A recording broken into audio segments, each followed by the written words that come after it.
तो चलिए आज एक ऐसी कहानी की दुनिया में चलते हैं जो सिनेमा के अंधेरे पर्दे के पीछे छुपी है। कभी सोचा है जब हॉल की लाइटें बंद हो जाती हैं और पर्दा रोशन होता है, तब उस पर्दे के पीछे असल में क्या होता है? आज हम एक ऐसे ही थिएटर की कहानी जानेंगे जहां डर सिर्फ फिल्म में नहीं था, बल्कि हॉल की सीटों पर बैठा था। ये कहानी है सिनेमा कट थिएटर की।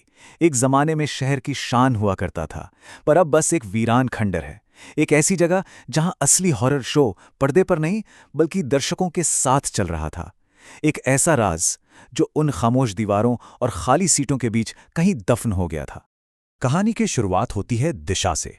दिशा एक पैरानॉर्मल इन्वेस्टिगेटर है, मतलब भूतों की खोज करने वाली। पर आजकल वो भूतों से ज्यादा अपने खाली बैंक अकाउंट से डर रही थी। करियर एकदम ठप पड़ा था और वो सब कुछ छोड़ने ही वाली थी कि तभी उसकी दोस्त नलिनी एक पुरानी अखबार की कटिंग लेकर आती है। एक ऐसा केस जो दिशा की जिंदगी बदलने वाला था। ये कोई मामूली केस नहीं था, ये एक पहेली थी। सिनेमा कट थिएटर में पिछले 3 महीनों के अंदर 6 मौतें हो चुकी थीं। 6 रहस्यमयी मौतें, और हर मौत का कनेक्शन सिर्फ एक ही जगह से था, स्क्रीन नंबर 3। अब ये कोई इत्तेफाक तो हो नहीं सकता था, है ना? ये एक पैटर्न था, जैसे कोई शाप। और बात सिर्फ यहीं तक नहीं थी। नलिनी ने बताया कि थिएटर का मालिक चंद्र प्रकाश मिश्रा कोई शरीफ आदमी नहीं है।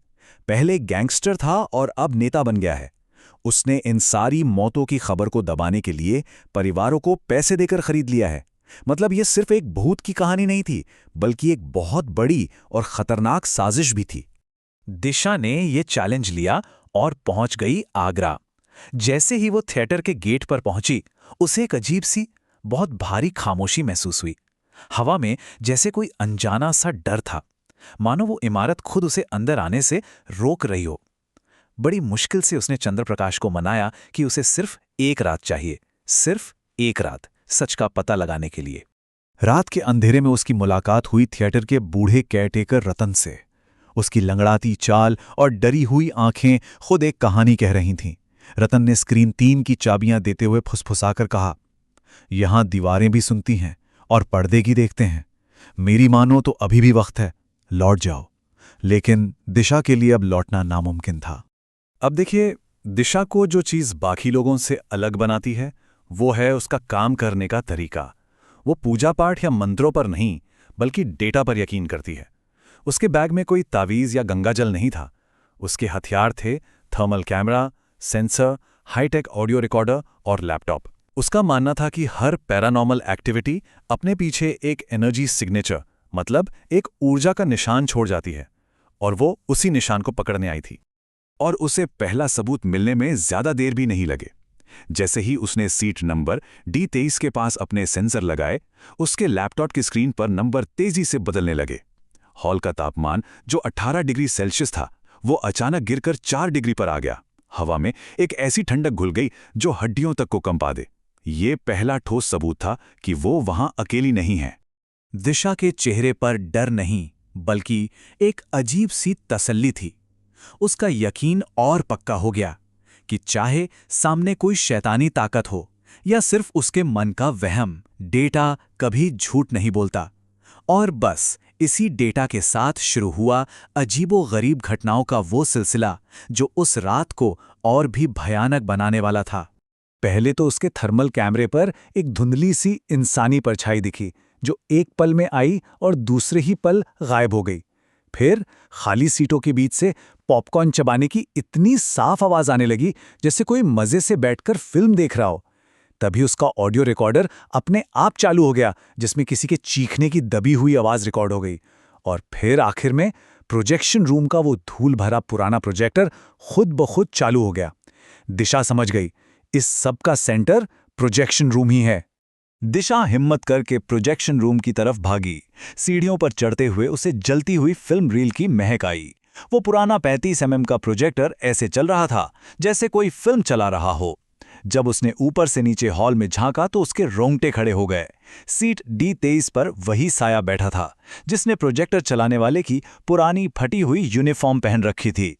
इससे पहले कि दिशा कुछ समझ पाती, प्रोजेक्टर से एक तेज रोशनी निकली और वो बेहोश हो गई। जब उसे होश आया तो सुबह हो चुकी थी। वो डर के मारे अपना सामान समेटकर जाने ही लगी कि तभी हॉल की स्क्रीन अपने आप चालू हो गई। स्क्रीन पर सिर्फ एक तारीख चमक रही थी, 21 मार्च 2011। ये किसी सीसीटीवी फुटेज जैसा था, जो एक भूली बिसरी भयानक रात का वो सच दिखाने वाला था जिसे सालों से दफनाया गया था। और यहीं पर इस कहानी का सबसे बड़ा और सबसे खौफनाक राज खुलता है।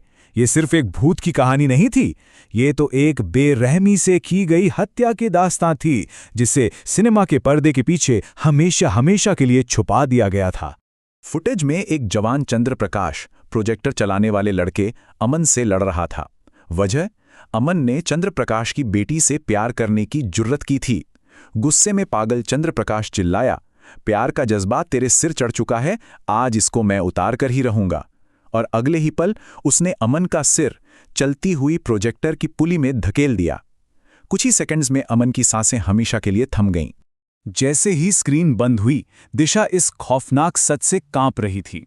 तभी हॉल का दरवाजा एक जोरदार आवाज के साथ खुला। सामने असली शैतान खड़ा था, चंद्रप्रकाश। उसके हाथ में बंदूक थी और निशाना सीधा दिशा पर था। उसकी आंखों में वही हैवानियत थी जो फुटेज में थी। वो बोला, तुमने वो देख लिया जो तुम्हें नहीं देखना चाहिए था। अब तुम भी मेरे सिनेमा की एक भूली बिसरी कहानी बन जाओगी। चंद्रप्रकाश जैसे ही गोली चलाने वाला था, अचानक पूरे हॉल की बत्तियां एक साथ बंद हो गईं। हर तरफ घना अंधेरा छा गया। स्पीकर से एक तेज, कान फाड़ देने वाली आवाज गूंजने लगी। ये अमन की आत्मा थी, जो सालों बाद अपना बदला लेने लौटी थी। इसके बाद जो हुआ वो किसी फिल्म का सीन नहीं, बल्कि एक रूहानी इंसाफ था। एक अनदेखी ताकत चंद्रप्रकाश को घसीटते हुए उसी प्रोजेक्शन रूम में ले गई। वहां जमीन पर पड़ी फिल्म की रीलें सांपों की तरह खुद ब खुद चंद्रप्रकाश के शरीर से लिपट गईं और उसे खींचकर उसी चलती हुई पुली में धकेल दिया। बिल्कुल वैसे ही, उसी बेरहमी से जैसे उसने सालों पहले अमन को मारा था। कुछ देर बाद जब दिशा को होश आया तो प्रोजेक्शन रूम में अमन की आत्मा खड़ी थी, लेकिन अब उसका चेहरा भयानक नहीं बल्कि शांत था। उसकी आंखों में सालों का गुस्सा नहीं बल्कि एक सुकून था। आज उसका बदला पूरा हो गया था और उसकी भटकती रूह को आखिरकार मुक्ति मिल गई थी। सुबह की पहली किरण के साथ दिशा थिएटर से बाहर आई, जहां उसकी दोस्त नलिनी उसका इंतजार कर रही थी।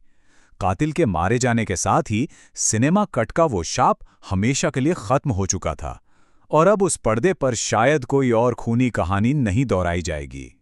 ये कहानी हमें एक सवाल के साथ छोड़ जाती है। इस पूरी कहानी में असली शैतान कौन था? वो भटकती आत्मा जो सिर्फ इंसाफ मांग रही थी, या वो इंसान जिसने अपने घमंड में एक मासूम की जान लेकर उस आत्मा को जन्म दिया? शायद कभी-कभी सबसे डरावने भूत हमारे अंदर ही बसते हैं। क्या कहते हैं?